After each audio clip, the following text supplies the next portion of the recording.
আমি আজি as a routine work আমাৰ এটা task force district level task force গঠন কৰা হৈছে। সেই মৰ্মে আমি আহিয়ে থাকোঁ। তো আজি আমি এটা স্পেচিয়েল ড্ৰাইভ এটা দিলোঁ যে দামখিনি কেনেকৈ লৈছে মাৰ্কেটৰ পৰা। আমি প্ৰথমতে কৰিলোঁ সিহঁতৰ যিটো আমি ৰিটেইল ৰেটটো আমি লৈ ল'লোঁ। তাৰপিছত আমি হ'লচেল হেৰিতো যাম। মানে আজি ফাৰ্ষ্ট আমি আৰম্ভ কৰিছোঁ ফ্ৰুটছৰ পৰা, তাৰপিছত গ্ৰ'চাৰী বা ভেজিটেবলছ চবফালে আমি যাম, বস্তুটোৰ দামখিনি হেৰি কৰিম। আৰু হ'লচেল ৰেটটো লোৱাৰ পিছত কোন চ'ৰ্চৰ পৰা আনিছে সিহঁতে আৰু ট্ৰান্সপৰ্টেশ্যন ৰেটটো কিমান হয় সেইটো আমি এটা কেলকুলেশ্যন কৰি যে মিনিমাম কিমান সিহঁতে প্ৰফিট কৰে আমি এটা ওলাই ল'ম। আমি ৰিপৰ্ট ছাবমিট কৰিম। তাৰপিছত আমাৰ যিটো কমিটি আছে সিহঁতে এটা ডিচিশ্যন লৈ কিবা এটা।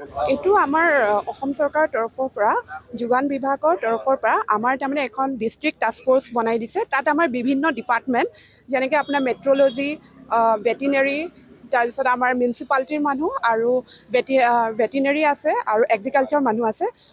আমি ৰুটিন ৱৰ্ক হিচাপে আমি এনেকৈ ওলাই আহিছোঁ, চাইছোঁ যে ক'ৰবাত মূল্যবৃদ্ধি হৈছে নেকি। তো আমি সেইখিনি কাৰণে আমি গোটেই মানুহখিনি ওলাই আহিছোঁ।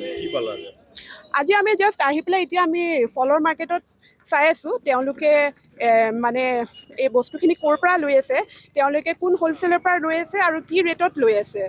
তো আমি সেই বস্তুখিনি চাই আছোঁ। তাৰপিছত আমি হ'লচেলত যাম যে হ'লচেলে তেওঁলোকক কিমান ৰেটত বিক্ৰী কৰি আছে। তাৰ অনুসৰি আমি তেওঁলোকৰ ওপৰত যিকোনো ধৰণৰ পানিছেবল ব্যৱস্থা গ্ৰহণ কৰিম। গতিকে আমি তেওঁলোকক আজি যিখিনি আমাৰ ফালৰ পৰা ফ'ল' আপ দিব লাগে, ইনষ্ট্ৰাকশ্যন দিব লাগে, জিলায়ুক্ত মহোদয়ে এই ক্ষেত্ৰত চোকা দৃষ্টি ৰাখিছে। তেওঁ আমাক যিখিনি নিৰ্দেশ দিছে সেই নিৰ্দেশখিনি কাৰ্যকৰী কৰিবৰ কাৰণে আমি আজি তেওঁলোকক গোটেই কথাখিনি ভাল ধৰণে বুজাই দিছোঁ।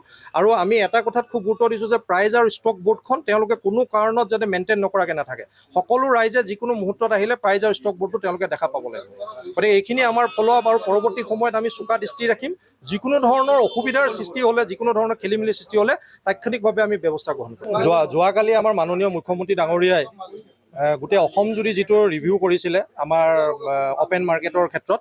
গতিকে আমি জিলা প্ৰশাসন শোণিতপুৰৰ তৰফৰ পৰা আমাৰ জিলা আয়ুক্ত ছাৰৰ নিৰ্দেশত আমি সকলো বিষয়া, আমাৰ খাদ্য ৰাজহুৱা বিতৰণ আৰু গ্ৰাহক পৰিক্ৰমা বা সকলো বিষয়াই আমাৰ যিমানখিনি মাৰ্কেট আছে হ'লচেল লেভেল, ৰিটেইল লেভেলত আমি আজি তৎপৰতাৰে পুনৰীক্ষণ চলাই আছোঁ। আৰু আমি তেওঁলোকৰ ওপৰত চোকা দৃষ্টি ৰাখিছোঁ যাতে তেওঁলোকে যিখিনি প্ৰাইচত বস্তুখিনি কিনি আনে সেই প্ৰাইচত মিনিমাম প্ৰফিট লৈ পেলাই তেওঁলোকে ৰিটেইল লেভেলত দিব পাৰে।